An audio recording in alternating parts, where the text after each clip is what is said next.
In this issue of Video Fashion Style, Brazilian designers and models bring the flavor of their home country to the runways of the world.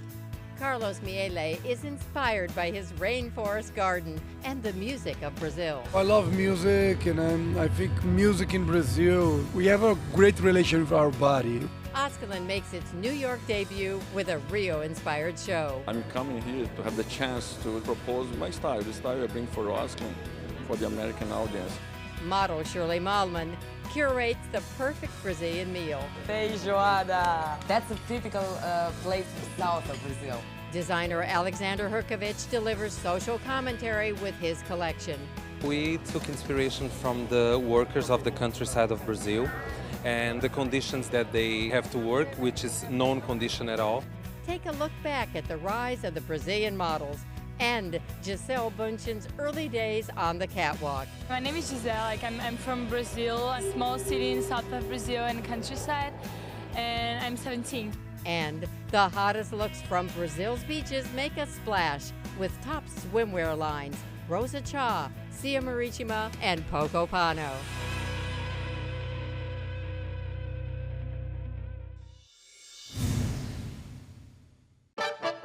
For spring 2009, Carlos Miele brought a Brazilian heat wave to New York Fashion Week. I looked at all his collection and it is so sexy and it's so beautiful. I decided that it's really important that the hair should just be very touchable. It's just really, really sexy, goddess bronze, Brazil. Miele highlighted the natural beauty of his beloved country with his summer collection, while Brazilian superstar Sue George serenaded the models. When I think about collection, I think about what the soundtrack would be. And then Sir George is someone that I admire a lot.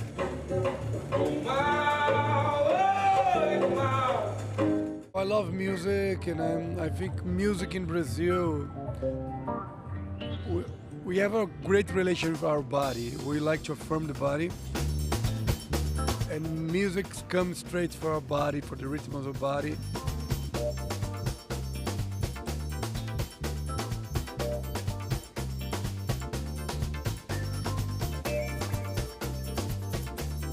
For me, the most luxurious you can get is nature. I have this beach house that I designed in Florianópolis Island, south of Brazil. And beautiful garden, is a rainforest garden that I did it. So just watching the garden and the movement, the shadows, the reflections, the lightness, and the shapes, the morphology of the plants. The collection came from this garden.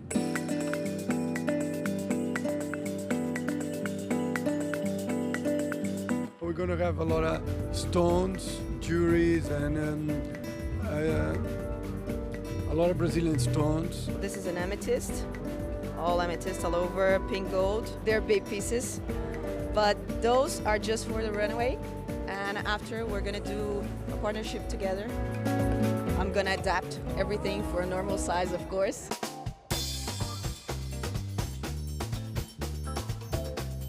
The colors are very vibrant. The shapes are sleek and very feminine.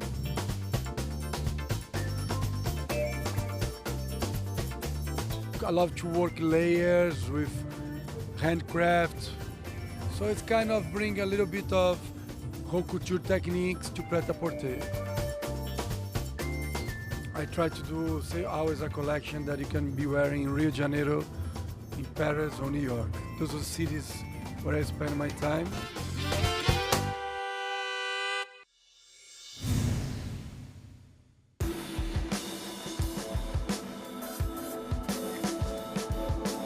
Well, you know, Askelin is a Rio brand, and I always think of that sort of like Rio culture, which is very strong Carioca culture, so we really wanted to embrace that, but as it was described to me, the Askelin woman for the season of 2013 spring is really a woman who has spent a day in Rio. So it almost looks like she swam out of the sea.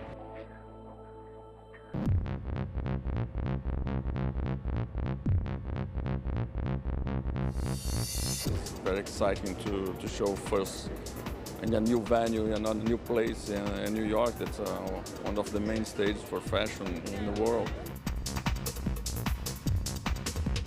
I'm coming here to have the chance to propose my style, the style I bring for Roskilde, for the American audience. It's a new audience for me.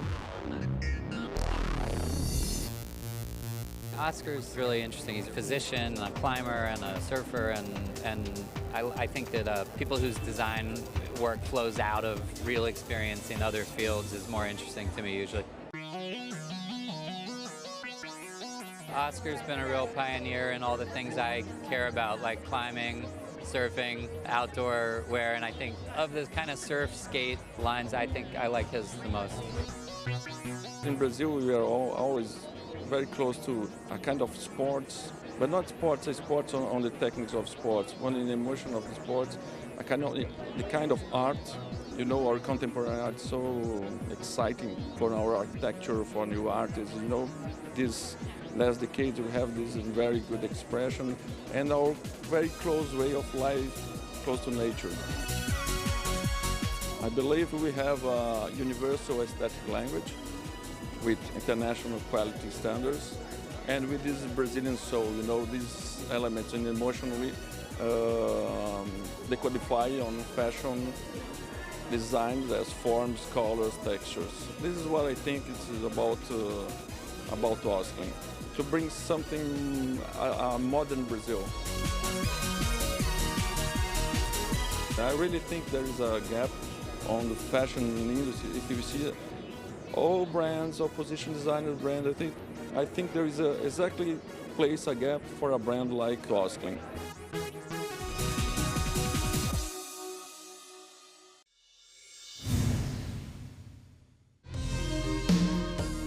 I started in Brazil 1 year ago. For me, it's a really big change because I come from a little city which is 6,000 people, and only it's a town. Everybody live in farm, so it's far away from big cities, you know. And I never, before I start modeling, I never went to plane. I never went out of south of Brazil. And in 1 year, you know, I've been traveling around the world. It's me. Just 1 year into her career, this future Vogue cover girl was already a designer favorite. When you're traveling around, you don't really have time to sit down, eat, relax, have fun, talk to friends. Hello! How are you? Good to see you. I'm going to show you the real typical Brazilian food. Good evening, boa noite. Tudo bom, e você? I can find really good Brazilian food here. Brasileira. E os tremendos bolinhos. That's amazing. It's a white fish, and this is sausage. That's only the start. That looks great. It's amazing. Feijoada. Feijoada. This is camarão baiana. Ah, that's a typical plate from south of Brazil. That's a traditional diet meal. That's sausage, pork. So how did this all start for you? I used to work in shoe factory in south of Brazil. I started when I was 15 years old. And one day, my friend, she went to a model school, and she asked me to go. I said, what are you gonna do in a model school? She said, well, maybe you're gonna like yourself. You know, things happen sometimes. I don't know if you're lucky, or, you know, sometimes people say that it's right down on the stars, or I don't know. Oh. My favorite now, it's the top one, which is the goiabada, Romeo and Julieta. And then, actually, I like everything. This here? And is that my first days? I walked around to see people, to go to meetings, to castings and stuff, with a little list of English words that I had to say. Hi, nice to meet you. I am Shirley. I don't speak English. I'm from Brazil. You really learn how to take care of yourself, which is a great thing. It's such a good experience because I'm only 19, almost 20. Well, I miss a lot my friends, my family, my friends that I grew up with. You know, it's my home, so I really miss a lot everything, actually. Good night. Thank you. Thank you. Bye. Obrigado.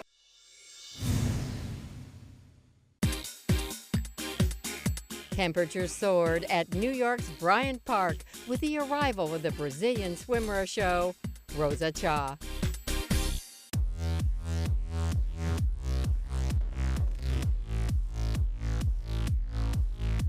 The label's designer, Amir Slama, makes a big statement with skimpy suits, referencing the art movements of Dadaism, Tropicalismo, and a bit of seaside fun with surrealism. In the first 4 or 5 outfits, that's something a little bit more conceptual to reinforce the idea of the surrealism. So that's not real pieces for use in the beach, but you can use that like tops, like something like this.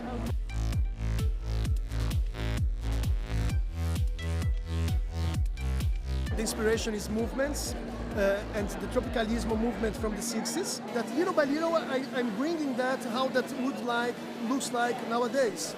So I'm starting a little bit with Dadaismo, Surrealismo, and little by little coming to the Tropicalismo and how that looks like nowadays.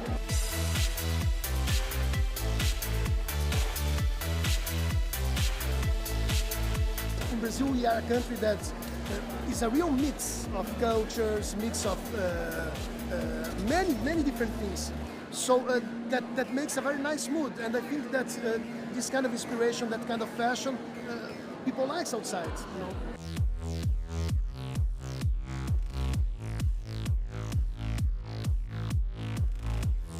Slama has sound advice for women shopping for suits this summer. I suggest that always they go to a store alone, no husbands, no boyfriends, alone, look themselves in the mirror and really feel satisfied, you know? Because nobody's perfect in body. Everybody has a little bit a little bit more, less. So the woman needs to feel comfortable. Feminine is always.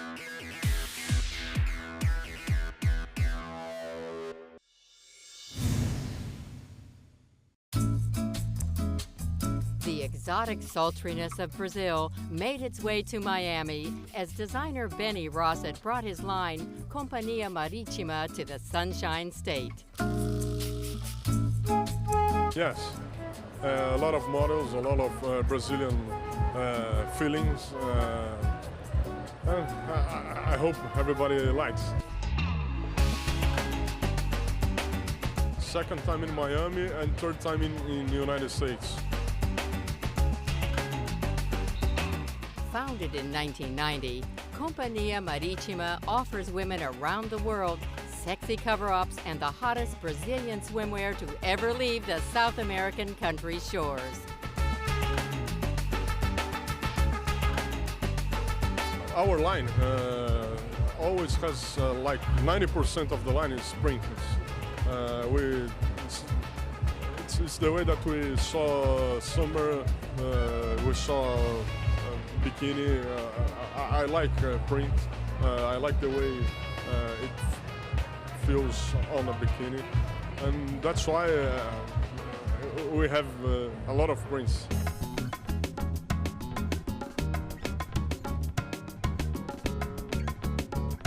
As one of Brazil's most sought-after beachwear lines, the label offers women a fantastic fit, particularly if you're looking for a sexy Brazilian-style bikini. I think women has to look for a bikini that fits well. This is the most important thing for me. Before look for a special design or a special print, but has to dress well, has to feel well, and then you go to a certain brand that can give you that.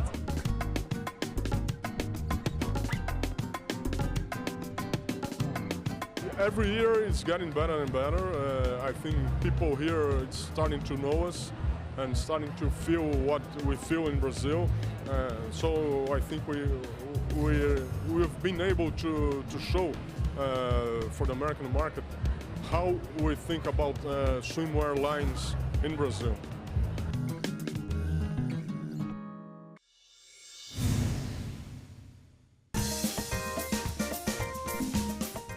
This season, Brazilian designer Paula Roba returned to show her Poco Pano collection in Miami for a second time, but also presented her eponymous swimwear line alongside it.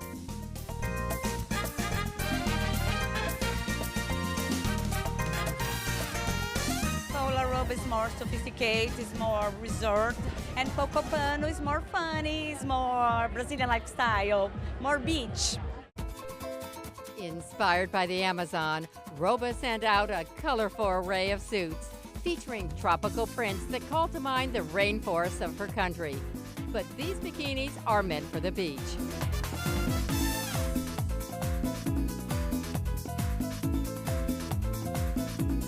I have two kinds of women. The woman that doesn't like to wear bikini, to wear small bikinis, more sophisticated. And the other one is the person who loves to go to the beach every weekend.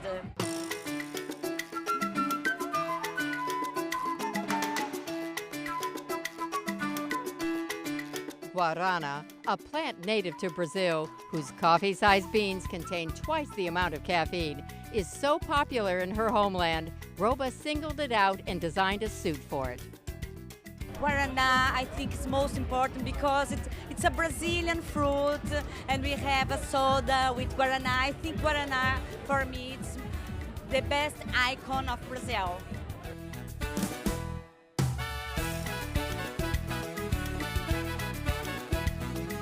I like that. That was great. It's my second fashion show of my life. It's great. Yeah, she did a great job. I'm loving to do a show here in Miami.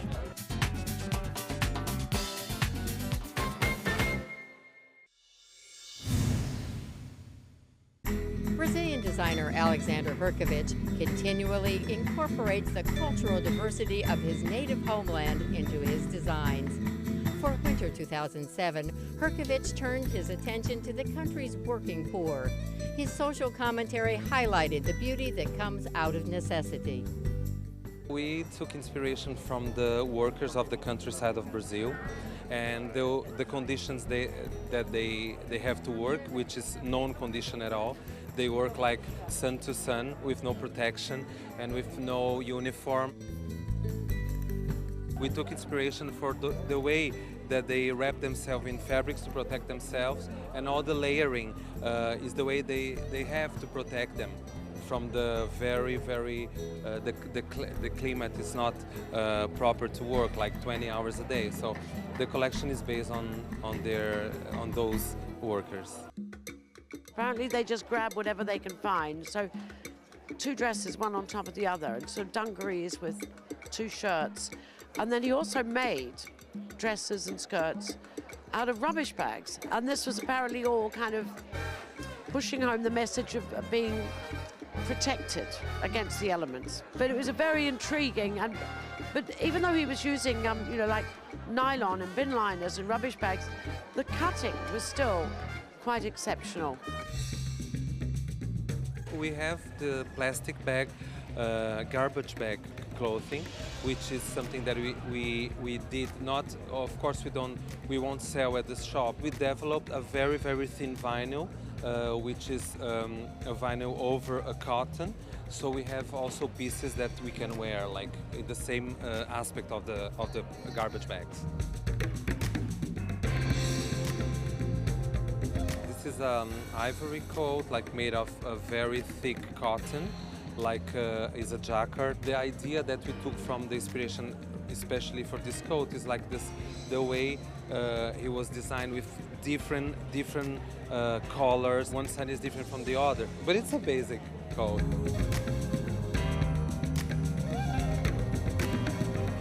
It was very important to make a statement and to express myself, what I'm trying to do.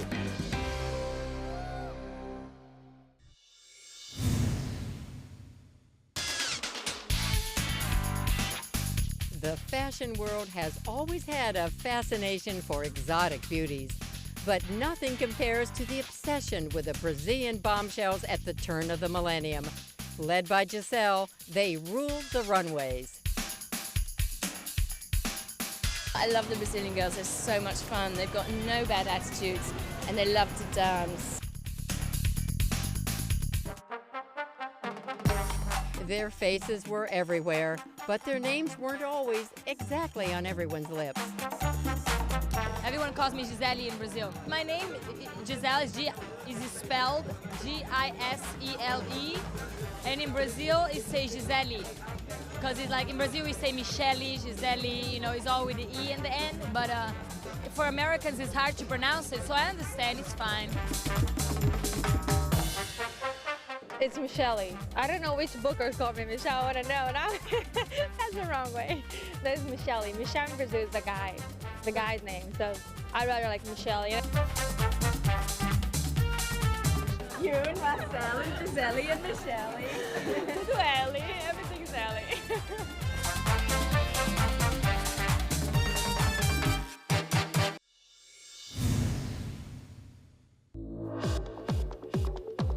In 2000, the entire Brazilian phenomenon could have been summed up with just one word: Gisele. I think it's very great that you do a job and you get recognized in your job. I think everybody likes that, so I'm very happy. But for my personal, like myself, it doesn't change anything. I'm just me, and you know, this is just good for my career, but it's cool. Gisele Bündchen emerged as the first supermodel of the new millennium by appearing in hundreds of shows and doing an endless number of ad campaigns. Yes, check this out. I was very excited when they told me, oh, you're doing the Rolling Stones cover, and I said, hey, sure. They had like 3 models in the whole history of Rolling Stones, you know, doing the cover, so it's a very big honor for me. Gisele's career only grew after that, making her one of the most popular and successful models of all time. Gisele is just one of those rarities in this industry where she's smart. Not only is she drop dead gorgeous and has one of the most incredible bodies I've ever seen, and she's extremely professional.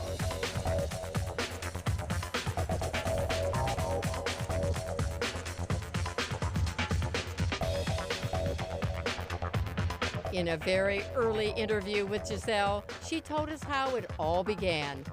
My name is Gisele. Like I'm from Brazil. It's a small city in south of Brazil in the countryside, and I'm 17. The guys from Elite in Brazil, they found me there in the shopping center with all these girls, and they took me and they say, okay, so now you're gonna be a model, and then he put me on the contest, Elite contest. And then I did it, and then I take second place, and then and I didn't want to do it in that time. Then I went back to school. I didn't care. And just like in 1 year ago, I just say, okay, let me try.